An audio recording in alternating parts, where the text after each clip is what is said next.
You didn't have to be a genius to work out that 1 + 1 = 2 and one situation added with another situation would have a certain outcome.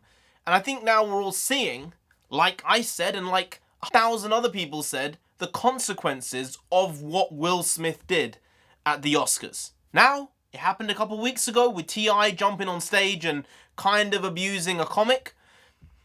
Now it's happened at a proper event, a Netflix event, and Dave Chappelle just got assaulted on stage.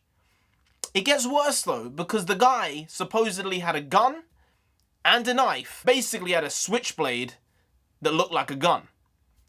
Thankfully, Dave Chappelle was not injured. I cannot imagine the situation if he had been severely hurt.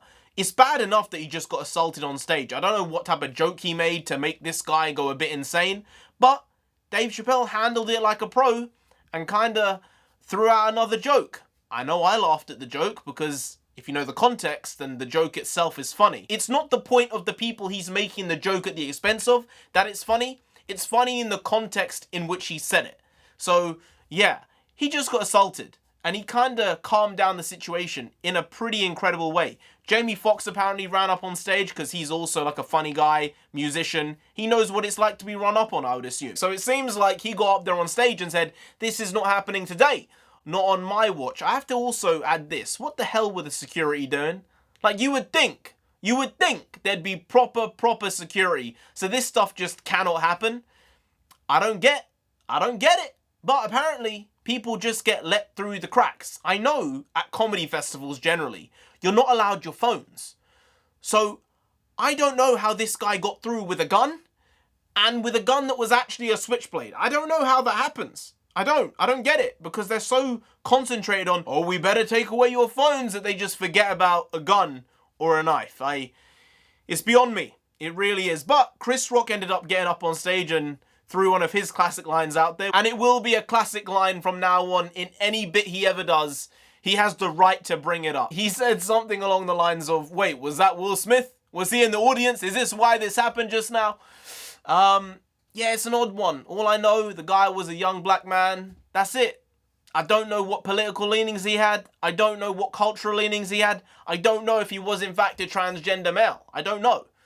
But the Dave Chappelle joke was a funny little add-on there, because, you know, the context and all. But, you know, freedom of speech, you need to fight for it. Otherwise, it just goes away. Stuff like this is intimidation. This is what happens when someone gets away with it on the biggest stage of them all and doesn't get prosecuted, has no proper ramifications for their actions. And it just makes everyone else think, oh, I can do this as well.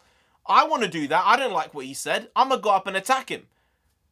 I swear it is going to happen. One comedian is going to get done in very, very badly. They're going to get hurt. They're going to be in hospital. It could be a lot worse. One of these guys or girls could end up dying because of this shit.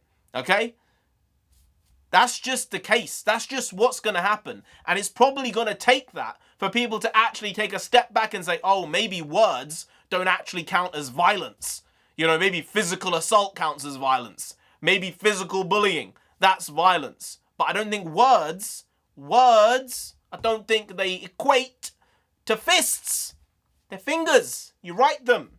You know, you shouldn't be putting your fists up for words. If someone puts their fists up, then you have to deal with it with your fists, right? Unless you can de-escalate the situation. But if someone's just throwing words about, deal with it. I'm sorry. I get thrown words all the time. It's what happens in the comment section. I deal with it. I don't block it. I suppose a lot of people just need help. That's really the nuts and bolts of it. Some people are just unstable. Some people are. I can't fix that. Only they can fix that. And I hope they do fix that. But Dave Chappelle, one of the GOATs, still goating about the place with Chris Rock, with others. And as long as the GOATs keep goating, then we can continue goating on. One of the funnier things that came out of this was the fact that the guy ended up looking like a pretzel at the end of the night, because I'm assuming his arm was broken in at least one place, but from the way it looked, he may have broken his arm in multiple places. As I say, as others say, you play stupid games, you win stupid prizes. I don't like playing stupid games a lot of the time. I was taught not to. Sometimes you have to push the boat out. But most of the time, don't be doing really, really, really, really, really, really, really, really stupid shit. Just don't do it. I hope he's being charged. I hope he's being pressed to the fullest extent. And I hope Chris Rock actually ends up doing something with Will Smith. I cannot see it happening now, but I think it would be a really good step in the right direction if he could get something out of it. I'm not talking monetarily necessarily, but it just seems wrong that Will Smith got away with what he did because he's a celebrity. And this guy is probably going to go to jail for quite a while for attempted murder, I would assume. That just doesn't sit right. It doesn't.